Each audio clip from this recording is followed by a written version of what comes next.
The doctor's words made my blood run cold. "Mrs. Brennan, we found traces of rat poison in your daughter's bloodstream, and it's been building up for weeks." I'm Jolene Brennan, 35 years old, a single mother who thought she had life figured out. I work as a dental hygienist 4 days a week, drive a reliable Honda, and live in a 2-bedroom apartment with the most important person in my world, my 7-year-old daughter, Meadow. She's this bright, creative little soul who sees magic everywhere. She collects butterfly wings she finds in the garden, paints watercolors of clouds that look like dragons, and still believes that wishing on dandelions makes dreams come true. But what the police found, hidden in my ex-mother-in-law's pantry, changed everything I thought I knew about the woman who'd been feeding my little girl every weekend for the past 3 years. Francine Holloway, age 62, had always been the picture-perfect grandmother. Silver hair always styled just right, pearl earrings that matched her pearl necklace, and a house that smelled like cinnamon rolls and fresh coffee. She was the kind of woman who ironed her bed sheets, organized her spice rack alphabetically, and never missed Sunday service at First Methodist. When my marriage to her son Wyatt fell apart 3 years ago, she fought harder for visitation rights than Wyatt himself did. "A girl needs her grandmother," she told the judge, dabbing her eyes with a lace handkerchief, "especially when her father is struggling with his own demons." The judge agreed. Every Friday at 4 o'clock, Francine would pull up in her pristine white Buick, and Meadow would run out with her little overnight bag covered in rainbow stickers. They had their traditions: Saturday morning pancakes shaped like hearts, afternoon walks to feed the ducks at Morrison Park, and Sunday church followed by lunch at the Bluebell Diner, where Francine knew every waitress by name. I remember standing in that hospital room, watching my baby girl hooked up to machines, her small chest rising and falling with each labored breath. Her skin had this grayish tint that made her look like a porcelain doll someone had left in the rain. The cheerful paintings of cartoon animals on the pediatric ward walls seemed to mock the nightmare I was living. Dr. Rashid, the emergency physician, had kind eyes, but his words cut through me like ice. "This isn't accidental, Mrs. Brennan. The levels we're seeing indicate repeated, deliberate doses. Someone has been poisoning your daughter." My mind raced back through the past few weeks. Meadow had been tired, sure. She'd complained about stomach aches. But kids get tired, kids get stomach aches. I gave her children's Tylenol, made her chicken soup, and tucked her in early, like any mother would. "Mommy, Grandma makes special drinks just for me," Meadow had said just last week, curled up on our couch watching cartoons. "She says they're full of love and vitamins to make me grow tall like a sunflower." I had smiled at that, even felt grateful. Francine was so attentive, so caring. While I was scraping by on a single income, working extra shifts when I could, at least Meadow had a grandmother who doted on her, someone who had time to make special drinks and bake cookies from scratch, someone who could give her the attention I couldn't always provide. The detective, who would later lead the investigation, Ramon Vega, told me that poisoners like Francine often hide in plain sight. They're the helpful neighbors, the devoted caregivers, the ones who everyone says, "But she seemed so nice. She would never do something like that." Standing there in that hospital, listening to the steady beep of Meadow's heart monitor, I realized that every special weekend at Grandma's house had been slowly killing my daughter.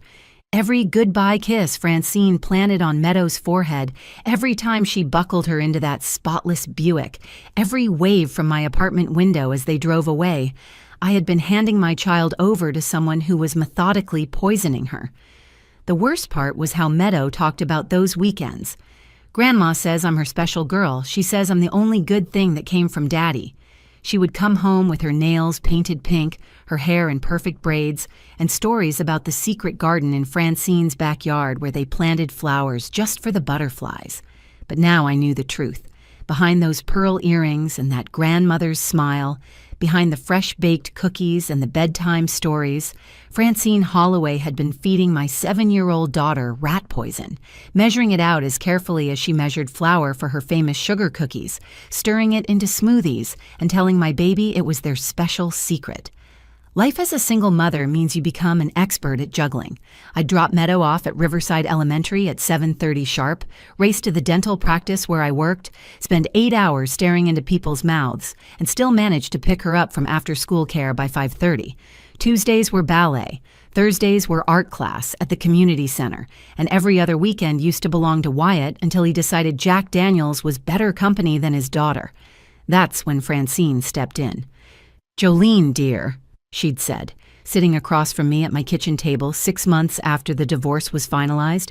"Wyatt may have failed as a father, but I haven't failed as a grandmother. Let me have Meadow on weekends. She needs stability, family traditions, a proper house with a yard." She wasn't wrong about the yard. My apartment complex had a patch of grass the size of a parking space and a playground that had seen better days. Francine lived in a Victorian house on Maple Street with a wraparound porch, a garden that could have been in a magazine, and a kitchen with an actual pantry instead of my 3 cabinets held together by landlord special paint. The custody arrangement seemed like a blessing at first. Every Friday, Francine would arrive precisely at 4, never a minute late. She'd step out of that white Buick wearing pressed slacks and a cardigan, her silver hair set in soft waves that never moved, even in the wind. Meadow would squeal, "Grandma Franny," and launch herself into those waiting arms.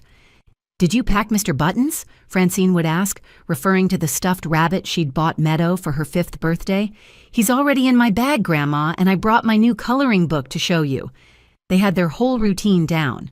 Friday nights were movie nights with homemade popcorn, not the microwave kind I made, but real popcorn popped on the stove with actual butter. Saturday mornings meant pancakes from scratch while listening to old music on Francine's vintage radio. She taught Meadow to arrange flowers, to fold napkins into swans, to set a proper table with the fork on the left and the knife facing the plate. "Your grandmother's teaching me to be a lady," Meadow announced one Sunday evening after returning home. She was walking with her back straight, balancing a book on her head. "She says ladies don't slouch or chew with their mouths open or wear shoes in the house." I bit back my response. "So what if we ate pizza straight from the box sometimes? So what if I let her wear her light-up sneakers inside?" We were doing fine. But the truth was, Francine filled gaps I couldn't. While I was calculating whether I could afford both new school shoes and the field trip fee, Francine was taking Meadow to the Children's Museum, the Botanical Gardens, the penny candy store downtown that still sold candy in paper bags. She had time I didn't have, energy I'd spent at work, and money that didn't need to stretch to cover rent and utilities. "Grandma makes everything special," Meadow told me once, and I heard the unspoken comparison. "Mom makes everything quick. Mom makes everything simple. Mom is always tired." The changes started small, so small I explained them away. Meadow began coming home from those weekends exhausted, falling asleep in the car before we even left Francine's driveway. "She just plays hard," I told myself. "Fresh air and activities all weekend will do that." Then came the stomach aches. "My tummy feels funny," she'd say on Sunday nights, curled on the bathroom floor. "What did you eat at Grandma's?" I'd ask, rubbing her back. "Normal stuff, but Grandma makes special smoothies for me.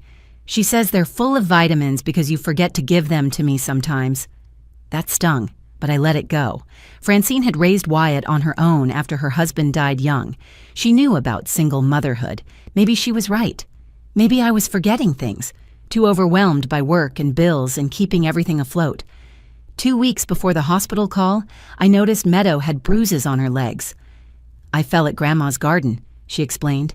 "She put special cream on it and gave me extra smoothie to help me heal faster." "What's in these smoothies, baby?" I asked, trying to sound casual. "Green stuff. Grandma says it's like the drinks fancy people buy for lots of money, but she makes it better. She says it's our secret recipe, and I shouldn't tell anyone the ingredients because they might get jealous." I should have pressed harder. Should have recognized the red flag of secrets between an adult and my child. But Francine had been nothing but helpful for 3 years. She picked Meadow up when I had to work late. She bought school supplies without being asked. She attended every dance recital and art show, sitting in the front row with her camera, playing the proud grandmother to perfection.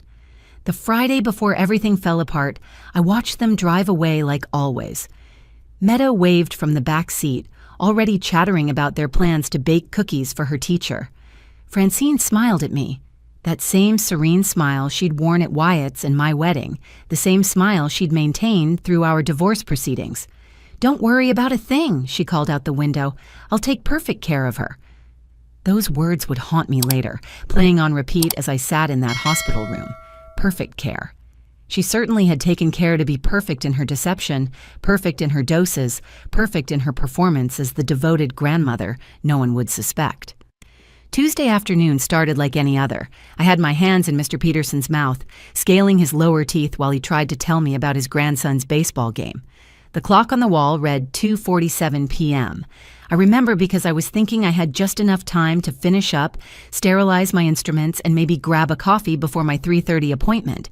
That's when Denise, our receptionist, burst through the door. Her face was white as paper, and she was holding her cell phone like it might explode. "Jolene, you need to go, now. Riverside Elementary called. Meadow collapsed during art class. The ambulance is taking her to Peninsula Medical Center."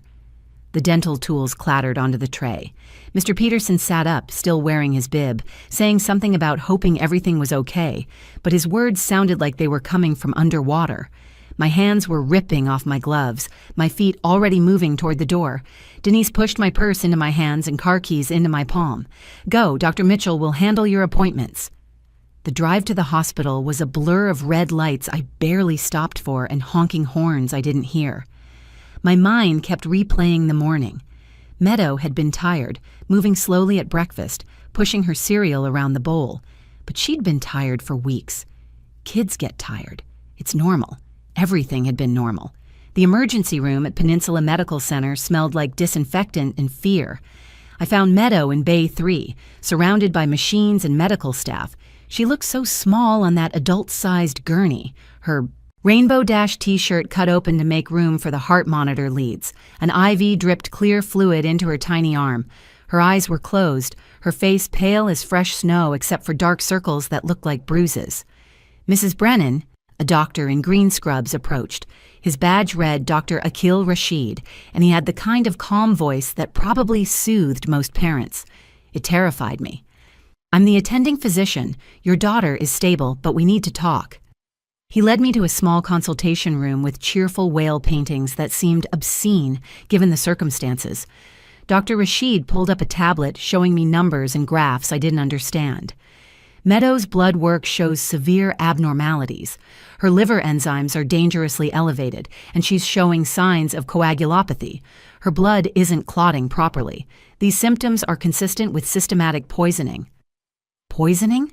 What do you mean poisoning? Like food poisoning? No, Mrs. Brennan. This appears to be chemical poisoning. We need to determine what she's been exposed to. I need you to think carefully. Any cleaning products she might have gotten into? Medications? Pesticides in your home? My mind raced through our apartment. The cleaning supplies were locked under the sink. The medicine was on the top shelf of my bedroom closet. We didn't have a garden. Didn't use pesticides. No, nothing. I'm careful. I child-proofed everything when she was a baby and never stopped. What about other environments? Does she spend time at other homes, relatives, babysitters? She goes to her grandmother's house every weekend, but Francine would never. She's so careful about everything. Dr. Rashid made a note. We need to check all possibilities. Can you call the grandmother? Ask specifically what Meadow has been eating and drinking there? My hands shook as I dialed Francine's number. She answered on the second ring, her voice chirpy as always. Jolene, what a pleasant surprise. Is everything all right? Francine, Meadow's in the hospital. She collapsed at school. The doctors are running tests, and they need to know what she's been eating at your house. The silence stretched for 3 long seconds. What are you implying, Jolene? Her voice had turned to ice. I'm not implying anything. The doctors just need to know. Please, what did you feed her last weekend? The same wholesome food I've been feeding her for 3 years. Vegetables from my garden, fresh fruit, home-cooked meals. Unlike the fast food you probably give her during the week. Francine, please, this is serious. They think she might have been poisoned. Then perhaps you should look at your own home instead of pointing fingers at the one person who actually takes proper care of that child. She hung up. When I returned to Meadow's room, she was stirring. Her eyes fluttered open, unfocused and glassy. Mommy? I'm here, baby. I'm right here. My tummy hurts, like when I drink Grandma's special smoothie. But worse. Dr. Rashid leaned forward. Meadow, honey, can you tell me about these smoothies? She looked at me.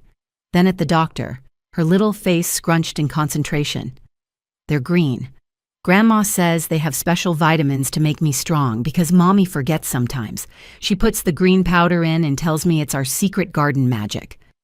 Dr. Rashid and I locked eyes. He stepped out of the room and returned 5 minutes later with a grim expression. Mrs. Brennan, we're running a specific toxicology panel. Based on the symptoms and what Meadow just said, we're testing for rodenticide, rat poison. It contains anticoagulants that would explain everything we're seeing. The room spun. You're saying someone has been giving my 7-year-old daughter rat poison? That's what we need to determine. But if that's what the tests show, this becomes a police matter immediately. I sank into the plastic chair beside Meadow's bed, holding her small hand in mine. She squeezed back weakly, already drifting back to sleep. The rainbow butterfly she'd painted in art class that morning was still visible on her palm, smudged but bright. She'd been painting butterflies when her body finally couldn't fight the poison anymore. Dr. Rashid returned to Meadow's room at 4:15 p.m. with a manila folder and an expression that made my stomach drop to my feet. He pulled the curtain around Meadow's bed, creating our own private nightmare, and sat down across from me. The way he carefully placed the folder on his lap told me everything before he even opened his mouth. Mrs. Brennan, the toxicology results are back. We found brodifacoum in Meadow's blood. It's a second-generation anticoagulant used in rat poison. The levels indicate she's been ingesting it regularly for at least 6 weeks, possibly longer. The words hit me like physical blows. 6 weeks. Every weekend for 6 weeks my daughter had been drinking poison while I waved goodbye from my apartment window. This wasn't an accident, Dr. Rashid continued. The consistency of the levels suggests measured, deliberate doses, small enough not to cause immediate crisis but building up in her system over time. Whoever did this knew exactly what they were doing. Within 20 minutes, Detective Ramon Vega arrived. He was younger than I expected, maybe early 40s, with kind brown eyes that probably helped witnesses trust him. He pulled out a notebook and pen, old school, and started asking questions that made this nightmare real. Mrs. Brennan, I need you to think very carefully. Who has regular access to your daughter? Just me and Francine. My ex-husband Wyatt moved to Alaska 8 months ago. He hasn't seen Meadow since Christmas. Tell me about Francine. What's your relationship like? I thought about how to explain 3 years of polite tension. She blamed me for the divorce, said I drove Wyatt to drinking by being too demanding. But she loves Meadow, or I thought she did. She fought for grandparent rights during the custody hearings, Detective Vega wrote steadily. Has she ever made threats? Expressed anger about the custody arrangement? No threats. But last month she said something strange. We were discussing summer plans, and she mentioned wanting to take Meadow on a cruise. When I said I couldn't afford to miss that much work, she said, well, if you can't provide proper care, maybe other arrangements should be made. I thought she meant she'd pay for the trip herself. Meadow stirred in the bed, her voice weak but clear. Detective, am I in trouble? No, sweetheart, he said gently. You're not in trouble at all, but I need to ask you some questions about your grandma's house. Is that okay? She nodded, and I squeezed her hand for encouragement. Tell me about these special smoothies your grandma makes. They're green like grass. She makes them in her special blender that she keeps in the locked cabinet. She says it's expensive and only for our smoothies. A locked cabinet? Detective Vega glanced at me. I shook my head. This was news to me. Yeah, with a key. She wears it on her necklace with her cross. She unlocks it and gets the green powder and mixes it with juice and sometimes yogurt. But it tastes bad, like metal. What does Grandma say when you tell her it tastes bad? That medicine doesn't always taste good, but it helps us. She gives me extra cookies after to make the taste go away. She says strong girls drink their vitamins and don't complain. Detective Vega closed his notebook. Mrs. Brennan, we need to get into that house today, before she has a chance to destroy evidence. Can you help us? How? She'll know something's wrong if I just show up. We need a reason for you to be there, something that won't raise suspicion while we get a warrant. That's when Meadow provided our solution. Mommy, can you get Mr. Buttons? I want him here with me. He's at Grandma's house on my special bed. Detective Vega nodded. Perfect. Call her. Say Meadow is asking for her toy. You're emotional, worried, just wanting to comfort your daughter. Don't mention the poisoning. Let her think Meadow just collapsed from exhaustion or a virus. My hands trembled as I dialed. Francine answered immediately. Jolene? How is she? Despite our earlier conversation, I've been worried sick. I forced tears into my voice, which wasn't hard. She's stable but scared. She's asking for Mr. Buttons, her stuffed rabbit. The one you gave her. Could I come get it? I know it's a lot to ask, but she won't calm down without him. Of course, dear, that poor baby. I'll have him ready when you get here. Actually, would it be okay if I came in and got him myself? I know exactly where she keeps him, and I don't want to trouble you. A pause. I suppose that would be fine. I'll leave the door unlocked. I need to run to evening service anyway. Detective Vega was already on his phone with the warrant judge as I hung up. We'll have officers there within the hour. You did perfect. Now, there's something else. We've contacted social services. They'll need to do an investigation too. Social services? But I didn't do anything wrong. It's procedure when a child is deliberately harmed. They'll clear you quickly, but they have to investigate everyone. Your ex-husband will be contacted as well. I looked at Meadow, drowsy from pain medication but listening to everything. Her small hand gripped mine tighter. Mommy, did Grandma make me sick on purpose? How do you answer that question?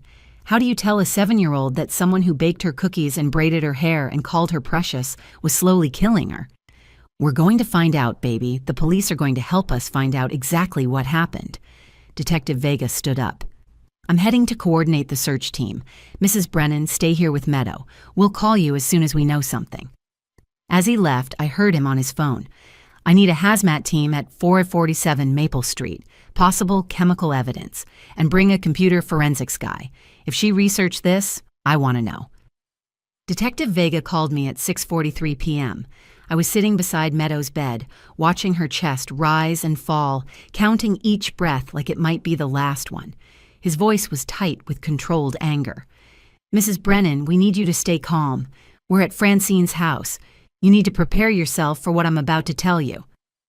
The search had started simple enough. 4 officers and a forensics team entered the pristine Victorian house on Maple Street while Francine was at her evening church service. They found the kitchen exactly as Meadow had described, spotless white cabinets, a vintage radio on the counter, and a locked cabinet next to the refrigerator. The locksmith opened it in 30 seconds. Inside, they found 3 boxes of decon rat poison, 2 empty, 1 half full. Next to them sat a small digital scale, the kind drug dealers use, precise to the 10th of a gram. A leather journal lay beneath it all, Francine's perfect cursive filling every page. She documented everything, Detective Vega told me. Every dose, every date, every reaction, like a twisted science experiment. January 15th, 2 and 5 grams in morning smoothie. M complained of taste but drank it all. Slight fatigue by evening. January 22nd, increased to 3 grams. Told M it was special vitamin powder from the health store. She believes grandmother knows best. I ran to the hospital bathroom and vomited until nothing came up but bile. A nurse found me there, sobbing on the floor, and helped me back to Meadow's room. Detective Vega wasn't finished. We found more.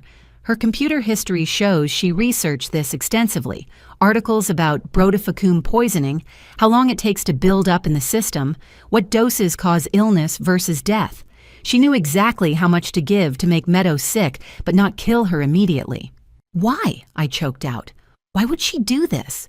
We found emails to your ex-husband, dozens of them over the past 2 months. She was sending him photos of Meadow looking progressively sicker, telling him he needed to come home, that you were neglecting his daughter. She wrote, Jolene is too busy with her new life to notice Meadow is wasting away. The child needs her father. She needs a real family. The forensics team also discovered a blender in the dishwasher, recently run but still testing positive for rodenticide residue. In the refrigerator, they found a pitcher of green smoothie with a sticky note. For my precious flower, drink up. The lab confirmed it contained enough brotifacum to kill a small child within days. At 7:15 p.m., Francine returned from church to find her home surrounded by police cars. According to Officer Chen, who was there, she didn't run. She didn't cry. She walked up the front path in her sensible heels and pearl necklace like she was arriving for afternoon tea. Francine Holloway, Detective Vega announced. You're under arrest for the attempted murder of Meadow Brennan." That's when her mask finally cracked.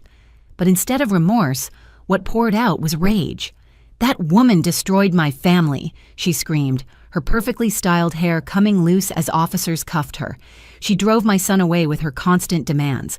Career this, ambition that, never satisfied with being a wife and mother.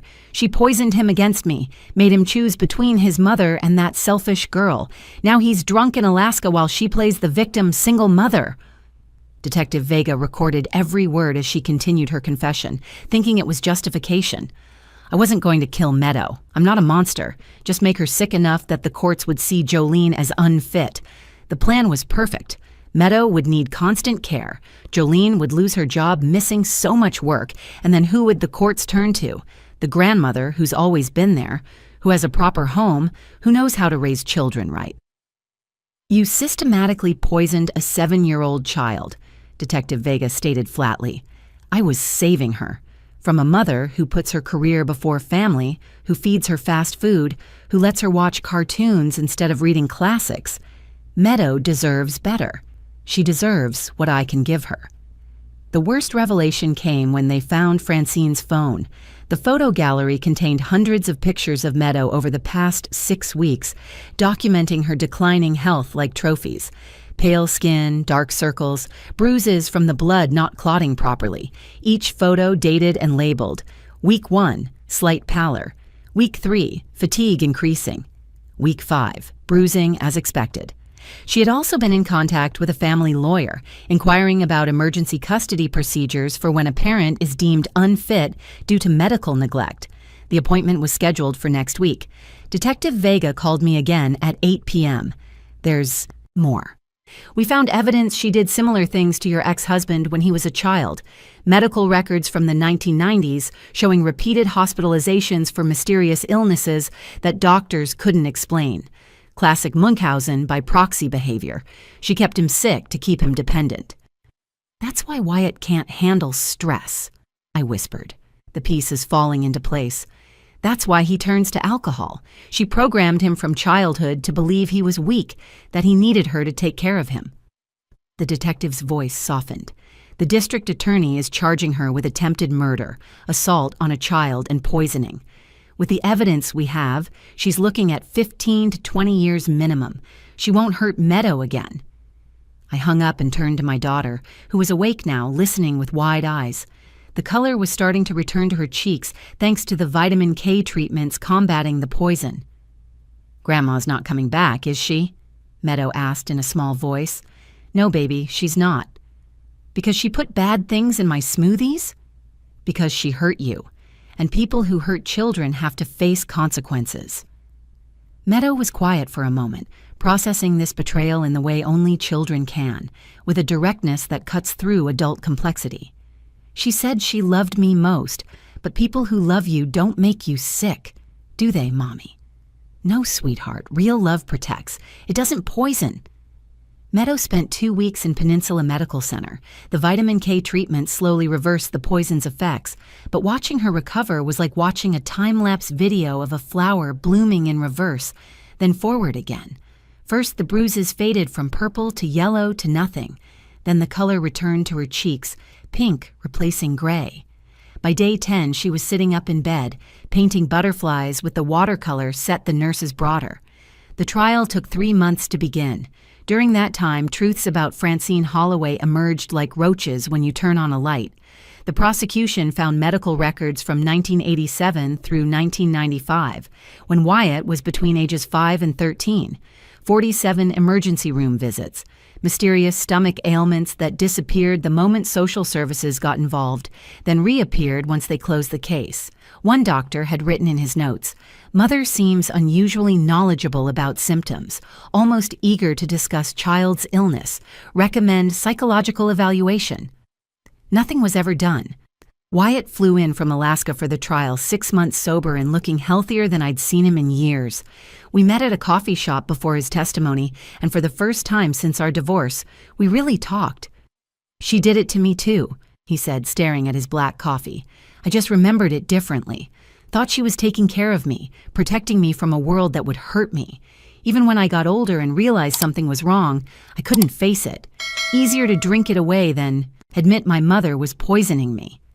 She was poisoning Meadow to get to me, I said, to punish me for taking you away from her.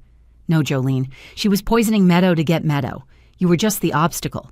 Mom doesn't know how to love without controlling, without making someone need her so desperately they can't leave. She did it to me, tried to do it to you through me, and when that failed, she went after Meadow.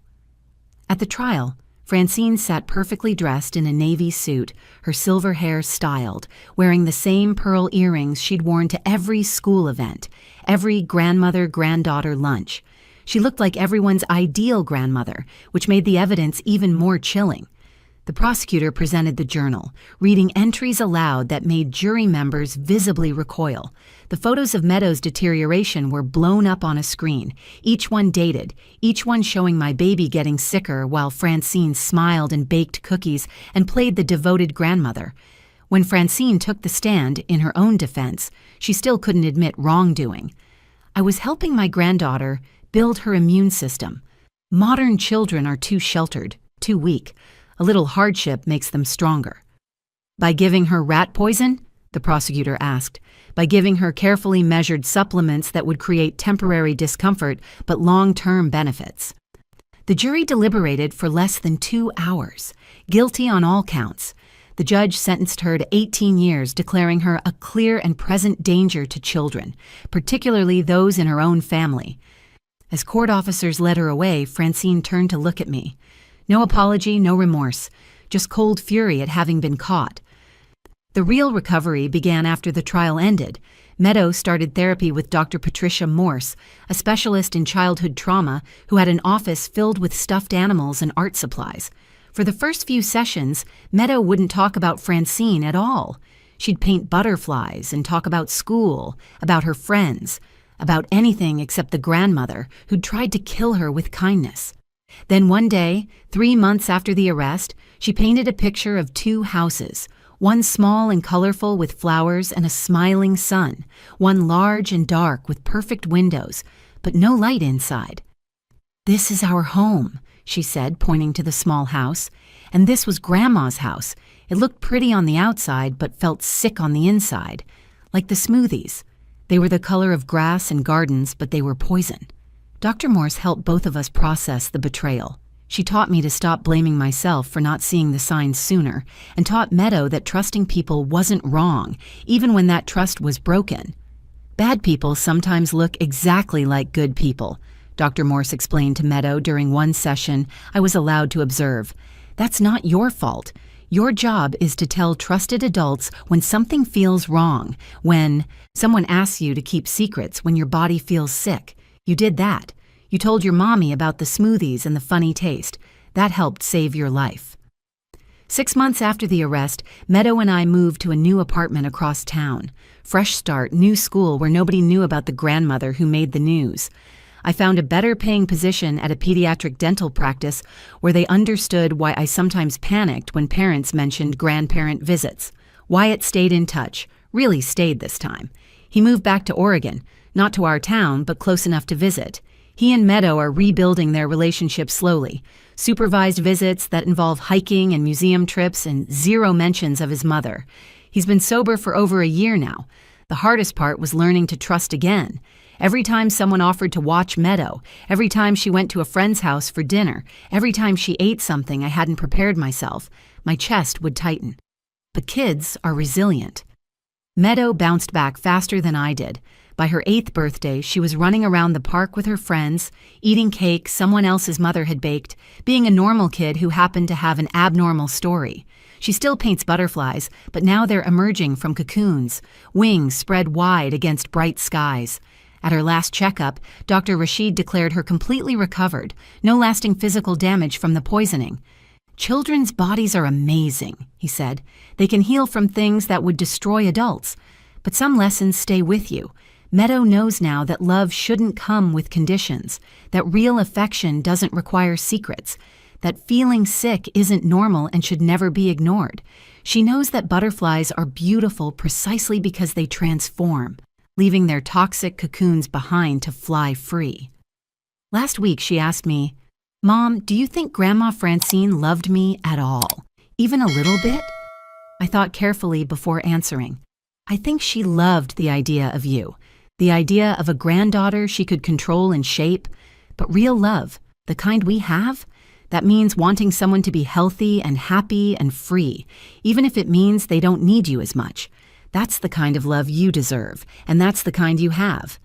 She nodded, satisfied, and went back to her homework. Just a regular Tuesday evening in our poison-free life, where smoothies are just smoothies, and grandmothers exist only in storybooks where they're supposed to be the heroes, not the villains. The truth is, monsters don't always look like monsters. Sometimes they look like grandmother in pearls and cardigans, baking cookies while measuring out poison with the same careful hands. Sometimes they say, "I love you," while slowly trying to destroy you. But survival means learning the difference between love and control, between care and manipulation, between a grandmother's kiss and a Judas kiss, laced with brodifacoum. We survived, we healed. And every day that Meadow laughs, plays, and grows stronger is a victory over the woman who tried to steal her childhood one poisoned smoothie at a time. If this story resonated with you, if it made you think about the relationships in your own life or the warning signs we sometimes miss, please share this video with others who might need to hear it. Drop a comment below about your thoughts or your own experiences with toxic relationships disguised as love. And don't forget to subscribe to our channel for more real-life stories that remind us all to trust our instincts when something feels wrong. Because sometimes the most dangerous predators come bearing homemade cookies and calling you precious.